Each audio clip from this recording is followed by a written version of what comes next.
হে বন্ধুরা, welcome to another episode of Rahul's world. এখানে আমি লাইভ দেখাবো কি করে একটা গাপ্পি, মলি, প্ল্যাটি বা যে কোনো লাইভ বেয়ারিং ফিশের যে সেট আপ সেটা কীভাবে তৈরি করতে হয়। তো আমি তার জন্য ব্যবহার করব এটাকে। তো এটাকে ব্যবহার করার আগে আমার কাছে অলরেডি একটা জিনিস আছে, তো সেটাকে রিপ্লেস করব এটার সাথে, তারপর ওটাকে ব্যবহার করব। ওটা আছে ছাদের মধ্যে। তো চলুন ওটাকে ছাদে যাওয়া যাক, তারপর ওটাকে দেখাবো। তো এটা সেই জায়গাটা যেটা সেট আপ ছিল, কিন্তু এটা এখানে ধাক্কা লেগে ফেটে গেছে। তো এটাকে রিপ্লেস করব, আর রিপ্লেস করার পর এটার মধ্যে সেই জিনিসগুলো দেবো যেগুলো ছিল। ওকে, এর মধ্যে কিছু সাবস্ট্রেট এখনও পড়ে আছে, কিছু চারকোল পড়ে আছে। তো এর জন্য সুটেবল একটা জায়গা খুঁজতে হবে, সেই জায়গাটার মধ্যে এটাকে রাখবো, ট্রান্সফার করবো। তো সেরকম একটা জায়গা খুঁজি আর এটাকে নিয়ে যাব নিচে। তো এটা এখানে আছে আর এটাকে নিয়ে এলাম এখানে। তো এই দুটোকে রিপ্লেস করতে হবে, ফাঁকা করতে হবে, এটার মাটি এটার মধ্যে ভরতে হবে, তারপর এটাকে নিয়ে যাবো উপরে। এবার এখানকার মাটিগুলো কষ্ট করে খুঁড়ে খুঁড়ে ভরছি, এগুলো ভরবো। তারপর দুটো কন্টেনারকে একে অপরকে রিপ্লেস করব, একটা মাটি আর একটা জায়গায় ভরবো, তাহলে এই কন্টেনারটা ফ্রি হবে। তারপর এটাকে আমি ইউজ করব। চলুন এবার এগুলোকে রিপ্লেস করা যাক। এবার আমি আমার কন্টেনারটা পেয়ে গেছি, আমি ভালোভাবে ওয়াশ করলাম। ওয়াশ করার পর দেখতে পেলাম এখানে দুটো ছোট ছোট ফুটো, কারণ এটা গাছ লাগানোর জন্য ব্যবহার করা হতো। তো যেহেতু বেশি জল যাতে না জমে, সেজন্যই ছোট ফুটোগুলো আছে। তো এটার কিছু একটা করতে হবে।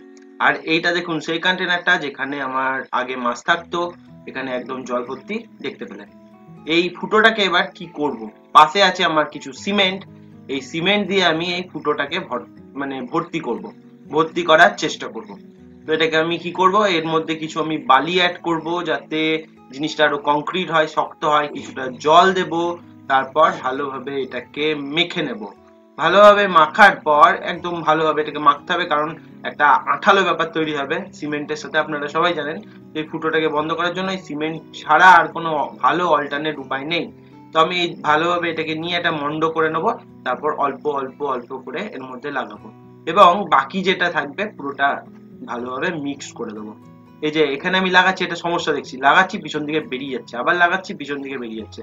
আমাকে দুই দিকে সাপোর্ট দিয়ে বেরোতে হবে। এক হাতে আমার আছে ক্যামেরা, সেই জন্য সমস্যাটা হচ্ছে।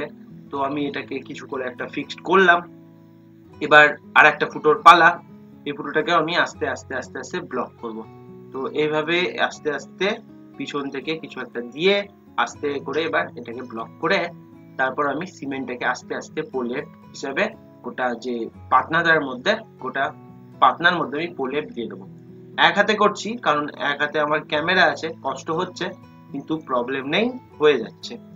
এবার এটা কমপ্লিট। মোটামুটি কিছুক্ষণ এটাকে শুকোতে দিতে হবে, এবং বাকি যে সিমেন্ট আমার কাছে বেঁচে আছে সেটা দিয়ে আমি পুরোটাকে একটা প্রলেপ দিয়ে দেবো, যাতে একটা কভার তৈরি হয়। দেখতে ভালো লাগবে কিনা জানি না, তো একটা কভার তৈরি হবে, আর কিছুই না। আর একটু মজবুতিও দেবে, আর কিচ্ছু না। আর একটা জিনিস হয় যে এটা যে সিমেন্টটা আমি দিলাম, এই সিমেন্টটা দেওয়ার আরেকটাও কারণ হচ্ছে এই যে একটু খড়খড়ে ব্যাপার হয়। ওই খড়খড়ে ব্যাপারটা হলে শ্যাওলা জন্মাতে সুবিধা হয়। তো সেই জন্য আমার কাছে যে বাকি অবশিষ্ট সিমেন্টের অবশিষ্ট যে পার্টটা আছে, সেটা আমি ভালোভাবে জল দিয়ে, এর মধ্যে যে জলটুকু ছিল এটা জল দিয়ে ভালোভাবে, আমার হাতের অবস্থা দেখুন কি অবস্থা। এবার আমি চলে আসছি নেক্সট, সেটা হচ্ছে সাবস্ট্রেটের দিকে। এই সাবস্ট্রেট এটা আমার বাড়িতেই আছে, বাড়িরই জিনিস, এটা কোনো বাইরে থেকে যে জিনিস নয়। আমার বাড়িতে যে সকল বালিগুলোকে চালার পর যে ছোট্ট ছোট্ট নুড়িগুলো বেরোয়, আমি এগুলোকে সাবস্ট্রেট হিসাবে ইউজ করব, সম্পূর্ণ ফ্রি, কোনো টাকা পয়সা ছাড়া, একদম বিনামূল্যে আমার এই জিনিসগুলো ব্যবহার করা যাবে। তো এখানে আমি যতগুলো পাচ্ছি একটা কড়াইয়ের মধ্যে, লোহার কড়াইয়ের মধ্যে আমি এগুলোকে তুলে নিচ্ছি। এর মধ্যে ছোট্ট ছোট্ট নুড়ি আছে, কিছু বড় নুড়িও আছে, তো সেগুলো কোনো ফ্যাক্ট বা কোনো প্রবলেম হবে না। তো এখান থেকে যতটা পারবো আমি আস্তে আস্তে আস্তে আস্তে আস্তে আস্তে আস্তে তুলে নেবো।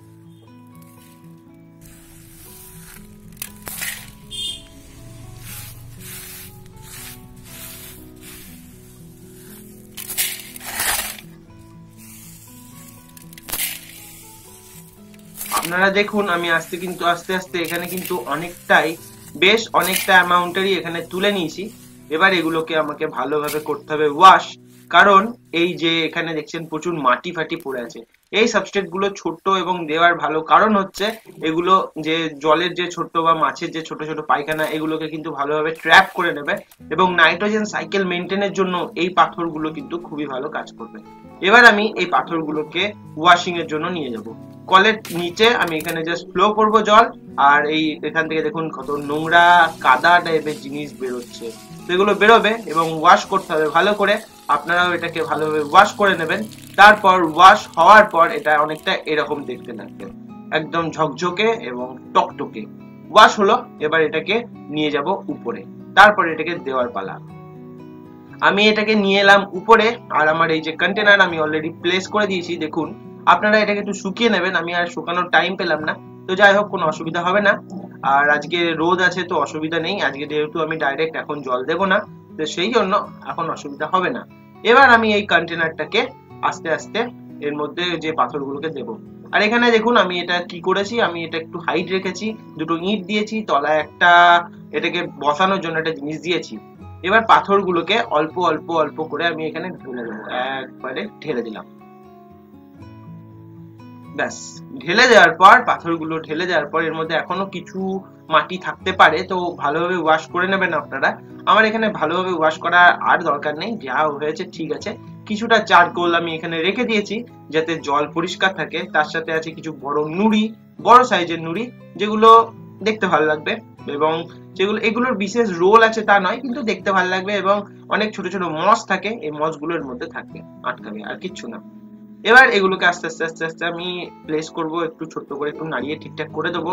আর এই যে সাইডে যে টুকরোগুলো আমি যেগুলো যেটা দিয়ে এই সিমেন্টের সাথে এসছে, এগুলোকে আস্তে আস্তে পরিষ্কার করে দেবো। ব্যাস, এবার আলটিমেট দেওয়ার পর এরকম ভাবে জিনিসটা এরকম দেখতে লাগছে। তারপর এবার আমি এখানে জল ভরে দিয়েছি, আমি এখানে বৃষ্টির জল ব্যবহার করেছি, আপনারাও এখানে বৃষ্টির জল ব্যবহার করবেন। এই যে এই মুহূর্তে যেটা দেখছেন এটা আমার 4 দিনের হলো। এর মধ্যে আমি সয়াবিন এবং মাছের খাবার, এখানে আমি মাছের খাবার দিয়েছি এবং কিছুটা এখানে আমি মাছের ডিম দিয়েছি, বাড়িতে যে মাছের ডিম খাওয়ার জন্য ইউজ করেছিলাম সেটা দিয়েছি for nitrogen cycle maintain. Ammonia তৈরি হবে না তার জন্য, বা নাইট্রোজেন সাইকেলটা মেনটেন করার জন্য, এবং কিছু হেল্পফুল বেনিফিশিয়াল যে ব্যাকটেরিয়া গুলো তাদেরকে গ্রোথ করার জন্য আমি এখানে এই জিনিসগুলো অ্যাড করেছি। আপনারাও এরকম ভাবে অ্যাড করবেন এবং জলটাকে এইভাবে রেখে দেবেন। এখানে আমি অল্প জল দিয়েছি, আর এখানে ওয়াটার লেটিউস দিয়েছি। ওয়াটার লেটিউস গুলোকে আমি পটাশিয়াম পারম্যাঙ্গানেট দিয়ে ভালোভাবে ওয়াশ করেছি, তারপরে আমি এখানে ওয়াটার লেটিউস গুলো অ্যাড করেছি। এখানে যে জলটা দেখতে পাচ্ছেন সম্পূর্ণ জলটাই হচ্ছে বৃষ্টির জল, আগের দিন আমি ভিজে ভিজে এখানে অ্যাড করেছিলাম। তারপর এখানে আমি আরো কিছু গাছ পরে অ্যাড করেছিলাম, জল আরো ফিল করেছি এবং এর মধ্যে ছেড়েছি কিছু মাছ। তো এখানে আমি ব্রিডিং করিয়েছিলাম আমার মলি ফিশের, এছাড়াও এখানে আমার অন্যান্য মাছ আছে। এখানে অনেক সংখ্যায় আমার মলির বাচ্চা দিয়েছে। কিভাবে মলি ব্রিড করেছি সেই ভিডিওটা আমার চ্যানেলে আছে, আপনারা চাইলে দেখতে পারেন। এখানে দেখছেন আমি কিছু এখানে লিলি দিয়েছি, এখানে কিছু হর্নওয়ার্ড দিয়েছি, আর এটা সেই মুহূর্ত যখন আমি আমার এই ওয়াটার লেটিউস গুলোকে তুলে দিয়েছিলাম যাতে এই মাছের বাচ্চাগুলোকে ভালোভাবে শুট করা যায়। তো তার জন্য আমি এখানে কিছু হর্নওয়ার্ড আর এখানে কিছু লিলি আছে। তো লিলিগুলো অনেকগুলোই পাতা, আমি 2 কি 3টে ছিল পাতা, এখন বেশ কয়েকটি পাতা গজেছে, পাতা জন্মাচ্ছে, মাঝে মধ্যে যখন একটা ছোট্ট টুকরো পাতা বেরোচ্ছে। পাশে আছে একটা হর্নওয়ার্ড, এটাও কিন্তু বেশ ভালো এক ধরনের গাছ। আর এখানে এই বাচ্চাগুলো কিন্তু ফ্রিলি ঘুরে বেড়াচ্ছে। এখানে নাইট্রোজেন সাইকেল মেনটেন আছে। আপনারা যদি মাছের বাচ্চাকেও কেয়ার করতে চান এরকম সেটআপটা করবেন, তাহলে কিন্তু এখানে আপনার মাছের বাচ্চা কিন্তু আর মরবে না। অনেকে আমাকে কমপ্লেন করেন যে মাছের বাচ্চা মরে যাচ্ছে, বেশি দিন বাঁচছে না, তো সেটআপের প্রবলেম হতে পারে। এইরকম ভাবে যদি আপনি সেটআপটা মেনটেন করেন আপনার কিন্তু মাছের বাচ্চা আর মরবে না। তার সাথে সাথে আপনারা এখানে দেখতে পাচ্ছেন অসংখ্য সুন্দর সুন্দর গাছ, এবং এই গাছটা কিন্তু অসাধারণ। এটা একটা লিলি এবং এখান থেকে পরে গাছ বা এখান থেকে ফুলও হতে পারে। মাছের বাচ্চা তার সাথে সাথে আছে, আর এখানে এইগুলোই এখানে এই মুহূর্তে আপনারা দেখতে পাচ্ছেন। আজ এখানেই ভিডিওটা শেষ করছি। ভিডিওটি ভালো লাগলে একটা লাইক করবেন, আর এখন যারা রাহুল সোলকে সাবস্ক্রাইব করেননি তারা কাইন্ডলি যান এবং সাবস্ক্রাইব করুন। পাশে থাকা বেল আইকনটি বাজাতে একদম মিস করবেন না। আজ আসছি, দেখা হচ্ছে খুব তাড়াতাড়ি, ততদিনের জন্য গুড বাই।